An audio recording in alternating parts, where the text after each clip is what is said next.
Okay, आता का पडली? कसं विचारत होतीस? का कोण जाणे, काल रात्रीपासून मन खूप सैरभैर झाल्यासारखं झालं. मी खूप शांत राहण्याचा प्रयत्न करतेय, पण मला नाही जमत आहे. तू मग विचार करतेस? नाही, रविराज काकांशी बोलणं झालंय माझं. ते म्हणाले की प्रतिमा आता अगदी बरे आहेत. मग तरीही मला असं का वाटतं नाही कळत.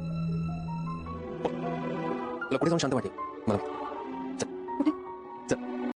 प्रेक्षकांनो, ठरलं तर मग या मालिकेचा आजचा भाग खूपच जबरदस्त असा दाखवला आहे. इकडे सायली आणि अर्जुन झोपलेले असतात. खरं तर सायली झोपण्याचा खूप प्रयत्न करत असते, पण तिला झोपच येत नसते. तिला खूप अस्वस्थ वाटत असतं. ती म्हणत असते, कोर्टात आज सगळ्या गोष्टी आमच्या मनासारख्या झाल्या तरी सुद्धा मला इतकं अस्वस्थ का वाटत आहे. असं वाटतं की काहीतरी घडणार आहे. आता इकडे सकाळी सायली ही खूप टेन्शनमध्ये असते, एकटेच विचार करत असते. तर तेवढ्यात अर्जुनचं तिच्याकडे लक्ष जातं आणि तो तिला विचारत असतो की काय झालं, काही टेन्शन आहे का? तर ती नाही म्हणत असते. अर्जुन हा पुन्हा तिच्या जवळ येतो आणि विचारतो की काय झालं, काही टेन्शन आहे का तुम्हाला? तर ती म्हणत असते, काही नाही हो, कालपासून मन अगदी सरभर झालं आहे. काल केसच्या बऱ्याचशा गोष्टी आपल्या बाजूने झाल्या तरी सुद्धा मनात कुठेतरी भीती जाणून राहते. काय होतंय माझं मलाही कळत नाहीये. मी खूप शांत राहण्याचा प्रयत्न करते, पण तरीही मला ते जमतच नाहीये. अर्जुन म्हणत असतो की तू प्रतिमा आत्याचा विचार करते का? तर ती बोलते, नाही, मी रविराज काकांना फोन केला होता आणि ते म्हणाले प्रतिमा त्या अगदी ठीक आहे. तरी सुद्धा मला का असं होते काही कळत नाही. तर अर्जुन म्हणतो की मला माहिती आहे की तुम्हाला कुठे गेल्यानंतर बरं वाटेल. तर सायली म्हणते कुठे? तर अर्जुन म्हणतो चल मी सांगतो आणि ते दोघेही तिथून निघून जातात. प्रेक्षकांना इकडे आता असं दाखवलं आहे की दामिनी देशमुखने इकडे प्रेस कॉन्फरन्स बोलवलेली असते. खरं तर ही प्रेस कॉन्फरन्स दामिनीने भीतीपोटी बोलवलेली असते, कारण तिला माहित आहे की आता ती केस हरणार आहे. बऱ्याचशा गोष्टी त्यांच्या हाताबाहेर गेलेल्या असतात. अर्जुन आता पुराव्यांमागून पुरावे गोळा करत आहे आणि त्याची केस आता त्याच्या साईडने खूप स्ट्रॉंग अशी झालेली आहे आणि दामिनीला आता त्याचं मन विकसित करायचं असतं, जेणेकरून त्यांचं या केसमधून मन भरकडेल. आणि या सगळ्यासाठी दामिनीने मुद्दाम म्हणून प्रेस कॉन्फरन्स बोलवलेली असते. त्या प्रेस कॉन्फरन्समध्ये साक्षी आणि महिपत दोघंही असतात बरं का. इकडे आता प्रेस कॉन्फरन्स बोलवल्यानंतर त्या लोकांना डिस्कशन चालू असतं की दामिनी देशमुखीने अचानक प्रेस कॉन्फरन्स का बरं बोलवली असेल. नक्कीच त्यांच्या हातामध्ये काहीतरी नवीन गोष्टी, नवीन क्लूही मिळालेले असतील. तेवढ्यातच आता इथे साक्षी, महिपत आणि दामिनी तिघांची ही एंट्री होते. दामिनी आता तिथे आल्यानंतर कोणाला तरी कॉल करते आणि म्हणते की नजर ठेव आणि मला एक्झॅक्ट लोकेशन पाठव. आता हिने खरं तर अर्जुन आणि सालीचं लोकेशन पाठवायला सांगितलेलं असतं आणि ती प्रेस कॉन्फरन्सला सुरुवात करते.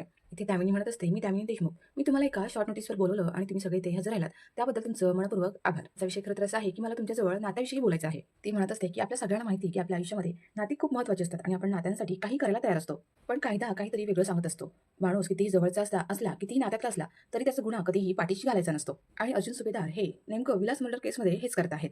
ती म्हणत असते की नो डाऊट की अर्जुन सुभेदार हे खूप मोठे वकील आहेत, न्यायासाठी लढणारे म्हणून त्यांचं रेप्युटेशन आहे. आतापर्यंत बऱ्याच केसेस त्यांनी लढल्या आहेत, त्या अगदी एकही केस न हरता जिंकल्या सुद्धा आहेत. त्यांचं रेप्युटेशन खूप चांगलं आहे.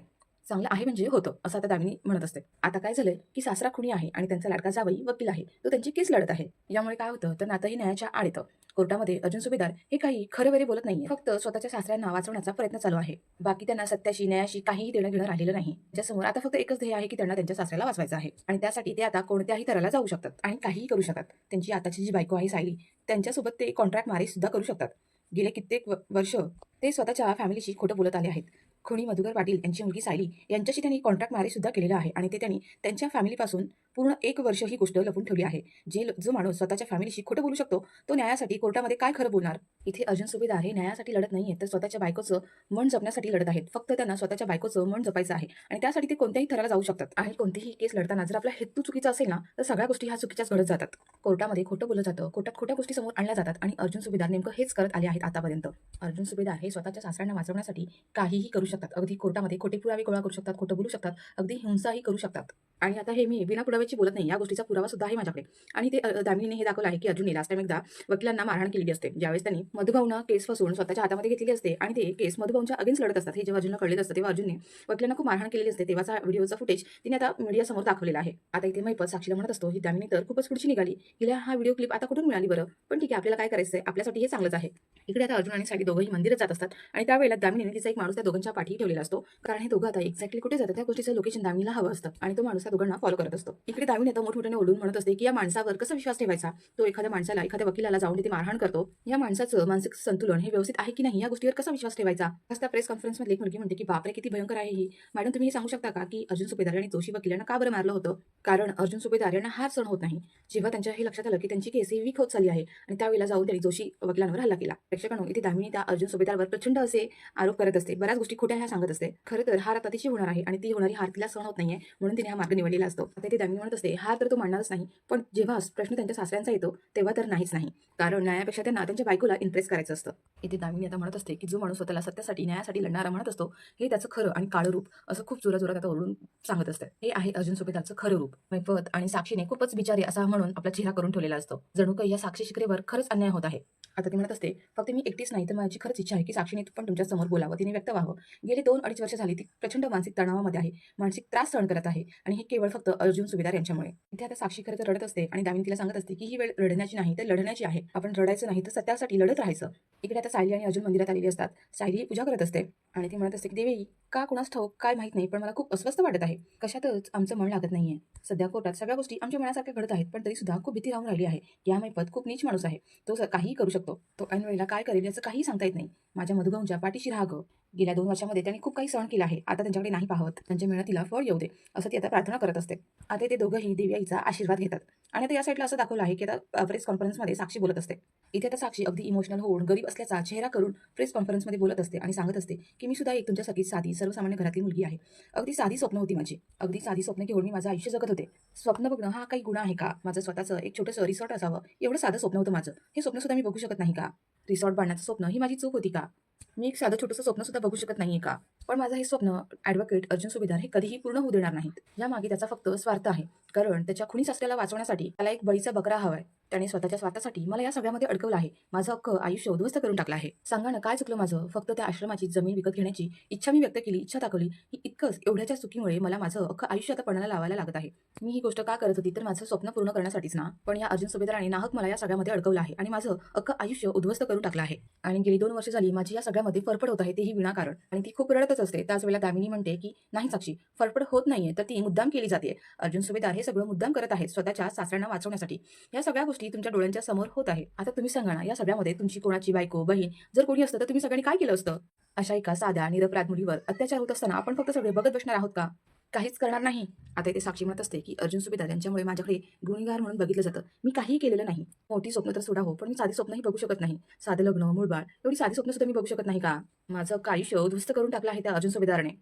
सांगा ना काय गुन्हा केला आहे मी की माझं अख्खं आयुष्य या अर्जुन सुभेदारने उद्ध्वस्त करून टाकलं आणि ती मीडियासमोर रडत असते. इकडे असं दाखवलं आहे की मंदिरामध्ये अर्जुन आणि सायली असतात आणि सायली ही घंटानाद करत असते आणि सायली देवी आईला म्हणत असते की इथून पुढे 10 दिवसात दिवसातून मी फक्त एकच टाइम जेवण करणार आणि तेही बिन मिठाचं. आणि सायलीचा हा घंटानाद चालूच असतो आणि ती देवी आईला साकडे घालत असते की देवी आई माझ्या पाठीशी राहा, मला साथ दे. इकडे आता महिपत सगळ्यांसमोर बोलत असतो की गेली 2 वर्ष झाली माझी मुलगी सारखी रडत आहे. इथे महिपत म्हणत असतो की माझी एवढीच इच्छा होती की माझ्या मुलीने माझ्यापेक्षा खूप मोठं बिल्डर व्हावं. त्यासाठी तिने फक्त एक जमिनीचा छोटासा तुकडा विकत घेतला, पण तो तुकडा विकत घेण्याची एवढी मोठी शिक्षा तो अर्जुन सुभेदार तिला देत आहे. काय सांगायचं, काय बोलायचं? देव आहे, देव सगळं बघतोय, तोच माझ्या मुलीला न्याय मिळवून देईल असं तो आता मीडियासमोर रडण्याचं नाटक करत असतो. आता मीडियाकडून असे प्रश्न केले जातात की दामिनी मॅडम, वात्सल्य आश्रमाची केस ही अयोग्य पद्धतीने, चुकीच्या पद्धतीने लढली जात आहे का, असं वाटतं आहे का तुम्हाला? तेव्हा त्यांच्याकडून पुन्हा प्रश्न विचारला जातो की हा मुद्दा मग कोर्टाच्या अजूनही लक्षात का नाही आला, हा मुद्दा का धरून ठेवला गेला नाही? तेव्हा दामिनी म्हणते व्हेरी अनफॉर्च्युनेटली, खरं तर आम्हाला सुद्धा ह्याच गोष्टीचं आश्चर्य वाटतं आहे. काय करावं हे आम्हाला सुचतच नाहीये, त्याच्यामुळे आम्ही हा मुद्दा घेऊन तुमच्या समोर आलो आहे. आमचा हेतू इतकाच आहे की एका निरपराध मुलीला न्याय मिळावा, तिची ह्याच्यातून सुटका व्हावी आणि म्हणूनच आमचं हे म्हणणं घेऊन आम्ही तुमच्या समोर, या जनतेच्या समोर घेऊन आलो आहे. इथे तरी आम्हाला न्याय मिळेल, तिच्यावर झालेला अत्याचार, त्याचा न्याय आम्हाला कुठे आणि कधी मिळेल हे आता तुम्हीच ठरवा आणि तुम्ही सांगा. तुम्ही आमच्या विनंतीला मान देऊन इथे आलात त्याबद्दल तुमचे खूप खूप धन्यवाद, आभार. आणि आता हे तिघेही त्यांचे आभार मानत असतात. इकडे असं दाखवलं आहे की अर्जुन सायलीला विचारत असतो की हा कोणता नवस केला आहेस तो? बिनमिठाचं खाणार आणि ते दिवसातून एकदा आणि तेही 10 दिवस. अहो सायली, तुमचे याच्यामुळे तब्येत खराब होऊन जाईल हो. या सगळ्याचा तुलाच त्रास होईल. तेव्हा सायली म्हणते त्रास? मधुभाऊनी गेली 2 वर्ष झाली किती त्रास सहन केला आहे, त्यापुढे काहीच नाही. सायली म्हणत असते की आपण लढाईच्या अगदी आता शेवटच्या टप्प्यात आहोत आणि काही झालं तरी आपल्याला ही लढाई आता लढायचीच आहे आणि त्यासाठी मला देवी आईचा आशीर्वाद हवाय. ती सदैव आपल्या पाठीशी असायला हवी. ही माझ्याकडून हा छोटासा प्रयत्न, मला जेवढं काही जमेल, जेवढं काही करता येईल ते मी करत आहे. तर अर्जुन म्हणत असतो गेले 2 वर्ष झाली आपण खूप प्रयत्न करत आहोत, खूप मेहनत घेत आहोत, त्यामुळे आपल्याला ही केस जिंकण्यापासून कोणीही थांबू शकत नाही. इकडे आता दामिनीचा एक माणूस या दोघांच्या पाठीवर असतो आणि तो दामिनीला फोन करून त्यांचं करेक्ट लोकेशन काय आहे ते पाठवतो. आता अर्जुनला इकडे फोन येतो आणि तो फोन रिसीव्ह करण्यासाठी मंदिराच्या बाहेर जातो आणि सायली म्हणत असते की मला थोडंसं इथेच बसून राहायचं आहे, मन थोडं प्रसन्न वाटतं. तर सायली ही मंदिरात थांबलेली असते आणि अर्जुन फोनवर बोलण्यासाठी बाहेर निघून गेलेला असतो. इकडे आता प्रेस कॉन्फरन्सवाले धावतच येत असतात आणि म्हणत असतात की अर्जुन सुभेदार, ॲडव्होकेट अर्जुन सुभेदार, थांबा प्लीज असं आरडाओरडा चालू असतो. हे सगळं बघितल्यानंतर अर्जुनला खरं तर आश्चर्य वाटतं की अचानक सगळं काय आहे म्हणून. आता हे लोक अर्जुनला प्रश्न विचारत असतात की विलास खून खटल्यासाठी कोर्टाकडून तुम्हाला फक्त एकच महिन्याची अवधी मिळाली आहे आणि दामिनी देशमुख समोर तुमचा निभाव लागेल का? आता या शेवटच्या 1 महिन्यामध्ये तुम्ही ही केस जिंकाल की हराल? मधुभाऊ हे तुमचे सासरे आहेत म्हणून तुम्ही त्यांना पाठीशी घालत आहात का? गेली 2 वर्ष झाली ही केस का जिंकली नाही किंवा तिचा निकाल का लागला नाही? तुमच्याकडे काही असे ठोस पुरावे नाही आहेत का? आता तेवढा तिथे सायली येते आणि म्हणते थांबा मी सांगते तुम्हाला. तेव्हा सायली म्हणत असते की आमच्याकडे फक्त 1 महिना राहिला नाहीये तर पूर्ण 30 दिवस आहेत. आणि सायली म्हणत असते की इथे आम्हाला प्रत्येक दिवस हा महत्त्वाचा आहे आणि ज्यांची बाजू सत्याची असते त्यांना हरण्याची कधीही भीती नसते. तेव्हा आता ते समोरून म्हणत असतात की 30 दिवसातले काही दिवस तर गेले, राहिलेल्या दिवसांमध्ये तुम्ही कोर्टामध्ये असे कोणते पुरावे सादर करणार आहात? तर अर्जुन म्हणत असतो की हे सगळं आम्ही तुम्हाला का सांगायचं? आता त्याला एक माणूस पुन्हा म्हणत असतो की साक्षी शिकरेसारख्या निर्दोष मुलीवर अन्याय होत आहे आणि तुम्ही एक मुलगी असून सुद्धा हे सगळं बघत आहात. सायली म्हणत असते की कोण निर्दोष मुलगी? साक्षी शिकरे नावासारखी मुलगी म्हणजे महिलांच्या नावाला कालिमा फासणारी एक स्त्री आहे. तिने स्वतः केलेला खून हा लपून ठेवण्यासाठी एका वयस्कर माणसावर तिने हा आळ घातला आहे. तेव्हा अर्जुन म्हणत असतो की तुम्ही मला एका प्रश्नाचं उत्तर द्या की एक वयस्कर माणूस जो एक आश्रम चालवतो, अनाथ मुलांना लहानाचं मोठं करतो, स्वतः काही पैसा नसताना सुद्धा स्वतःच्या खिशातले पैसे घालून त्यांचं संगोपन करतो, असा एक माणूस खरंच तुम्हाला असं वाटतं का की तो कोणाचा खून करू शकतो किंवा कोणावर अन्याय करू शकतो? आणि अशा व्यक्तीवर जेव्हा खोटे आरोप लागून त्यांच्या आबरूचं नुकसान होतं, त्याची भरपाई कोण करणार आहे? आता इथे त्यांनी असंही दाखवलं आहे की एक जण प्रश्न विचारतो की तुम्ही 4 चौघामध्ये एका वकिलाला मारहाण केलीत, यावरून आम्ही काय समजायचं की तुमचं मानसिक संतुलन बिघडलं आहे का? तेव्हा अर्जुन म्हणत असतो की तुम्ही ज्याला वकील म्हणत आहात तो फक्त डिग्रीने वकील आहे, बाकी वकील नावाला तो कालिमा आहे. हे बघा, आतापर्यंत त्यांनी जी काही इनलिगल कामं केली आहेत त्याचे सगळे पुरावे आहेत. आणि अशा इनलिगल कामं करणाऱ्या वकिलाला मारलं हे मी चूक केलं की बरोबर हे तुम्ही ठरवा. आता त्यांना पुन्हा एक प्रश्न विचारला जातो की येत्या 30 दिवसामध्ये तुम्ही ही केस जिंकणार की हरणार? तेव्हा सायली म्हणत असते की नक्की जिंकणार, कारण अर्जुन सुभेदार हे केस कधीही हारत नाहीत आणि ज्यांचा लढा हा सत्याचा असतो त्यांना कधीही हरण्याची भीती सुद्धा नसते. आणि प्रेक्षकांनो, आजचा हा भाग इथे संपवला आहे. तर तुम्हाला हा आजचा भाग कसा वाटला कमेंट करून नक्की सांगा. व्हिडिओ जर आवडला असेल तर व्हिडिओला एक लाईक करा आणि चॅनलवर नवीन असाल तर चॅनलला सबस्क्राईब केलं नसेल तर चॅनलला सबस्क्राईब करा, म्हणजे रोजच असे नवीन भाग नवीन अपडेट्स तुम्हाला आमच्या चॅनलवर पाहायला मिळतील. व्हिडिओ पूर्ण पाहिल्याबद्दल खूप खूप धन्यवाद. बापरे, किती भयंकर आहे. खूप भयंकर आहे. मॅडम, आम्हाला कोणी कळतं की अर्जुन सुभेदारांनी दोषी वकिलांना का मारलं होतं? कारण अर्जुनला हार समजत नाही आणि जेव्हा प्रश्न त्याच्या स्वतःच्या सासऱ्यांचा एवढं नाहीच नाही. जो माणूस स्वतःला सत्यासाठी लढणार वकील म्हणतो हे त्याचं खरं कारण हे जे आता आपण होते. माझी खरं विचार की यापुढे फक्त मी नाही तर साक्षी तुमच्याशी बोला. आपण तिच्याकडून जाणून घेऊ किती वर्ष तिला झालेल्या मानसिक ताणात होतं. साक्षी, गेली 2 वर्ष तुला खूप मानसिक संताप झाला, मानसिक ताण आला, तुझ्यावर अत्याचार झाला माहिती आम्हाला. पण ही वेळ लढायची नाही, ही वेळ सगळ्यांना सत्य सांगायची. तुझ्यावर झालेल्या प्रत्येक अत्याचाराला माझ्या पोटण्याची नको नको बोलली तशी सांग, सगळं खरं खरं सांग.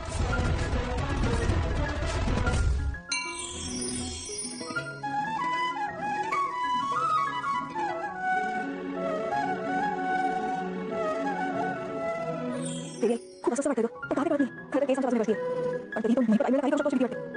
मी पण एक नंबर सांगणार कुठल्या क्षणी काही करा ते माझ्या बरोबर पाठीशी लागतो यांच्या मनात फळ एवढे मी साधी मुली तुमच्यासारखी अगदी सर्वसामान्य मुली तुमच्याकडे एक साधं स्वप्न पाहिलं होतं रिसॉर्ट बांधण्याचं. काय केले पण माझं हे एक साधं स्वप्न ॲडव्होकेट अर्जुन सुभेदार कधीच पूर्ण होऊ देणार नाही. आणि यामध्ये फक्त त्याचं वाटतंय त्याच्यात तुम्ही सासऱ्याला वाचवण्यासाठी त्याला बळी फक्त त्याच्या वाटासाठी त्यांनी मला सगळं अडकवलंय. मला आयुष्य उभं केलं त्याने कारण काय चुकलं माझं फक्त त्या आश्रमाची जमीन विकत घेण्याची इच्छा मी दाखवली इतकंच ते माझं स्वप्न पूर्ण करण्यासाठी ना. ॲडव्होकेट अर्जुन सुभेदार स्वतःचा स्वार्थ मला सगळ्यांना अडकवलंय आणि गेली 2 वर्ष माझी सगळ्यामध्ये फरफट होती नाही फरफट होत नाहीये. ती गेली जाते मुद्दा ॲडव्होकेट अर्जुन सुभेदार हे मुद्दा करताय. तुमच्या सगळ्यांना डोळ्यासमोर येत आहे. तुमची बायको किंवा तुमची अशा एखाद्या माझ्या करायला चांगली काय करणार नाही. एका निरपराध साधा मुलीवर अत्याचार करत असताना आपण सगळे फक्त प्रश्न होता काहीच करणार नाही.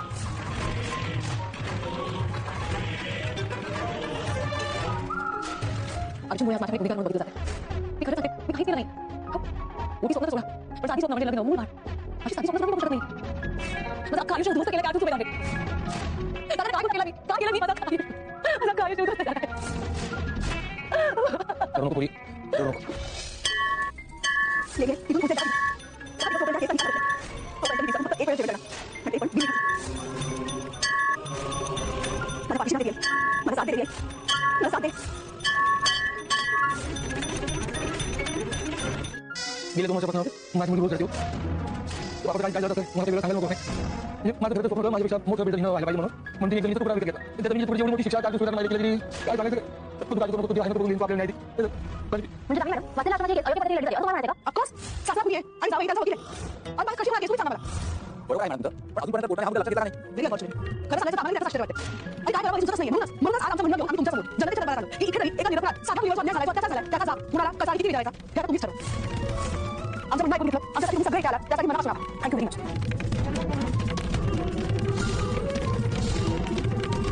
या केसमुळे तांत्रिक केसासाठी इष्टा पोलीस पुढे जाणार त्याच्यानुसार भरपाई पण होणार.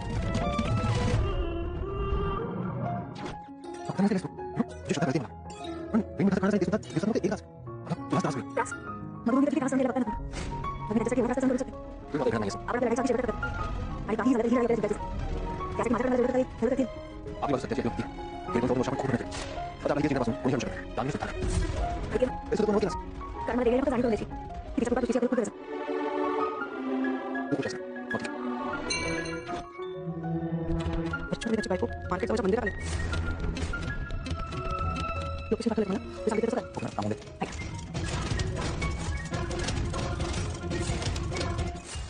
आणि नाही 5 मिनिट थांबूया इथे शांत वाटतं.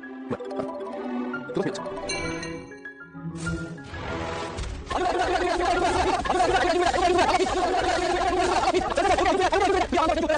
जब मी विलास को पटले लिखा जुलाई तारीख को मिला अरे अरे दामिन तुमचा विभाग आहे का? अरे शेवटी 1 महिना तुम्ही काय जिंकला केला मला तुमचं टाकते म्हणून तुम्हाला पाठी जाता का ठीक आहे 2 वर्ष काम होतं अजून तुमच्याकडे नाही का? मी सांगते आमच्यासाठी हा फक्त 1 महिना नाहीये, 30 दिवस आहे. इथे प्रत्येक दिवस महत्त्वाचा आहे. आणि ज्यांचा लढा सत्याच्या बाजूने असतो त्यांना हारण्याची भीती नसते. या दिवसातली काही दिवस गेली. उरलेल्या काही दिवसात कुठल्या वेळेला राहणार? मी तुम्हाला सांगतो, तुम्ही निर्दोष किंवा आरोपी आहे. तर त्याच्या आरोपी कोणी नाही. पण निर्दोष, साक्षी शिकणे निर्दोष आहे. मी एक स्त्री म्हणून सांगते, तिच्यासाठी 20 लागल्या पाहिजे मारतात. तिने स्वतः केला, खून केला, माणसाला प्रयत्न केली. आणि तुम्ही ठरवून टाकलंय, साक्षी निर्दोष आहे. बघा माझ्या प्रश्न उत्तर द्या. एक अशी व्यक्ती ज्याला मुलांना आसरा देते, त्यांच्या वडिलांचा प्रेम करते, त्याच्यासाठी आश्रम चालवते.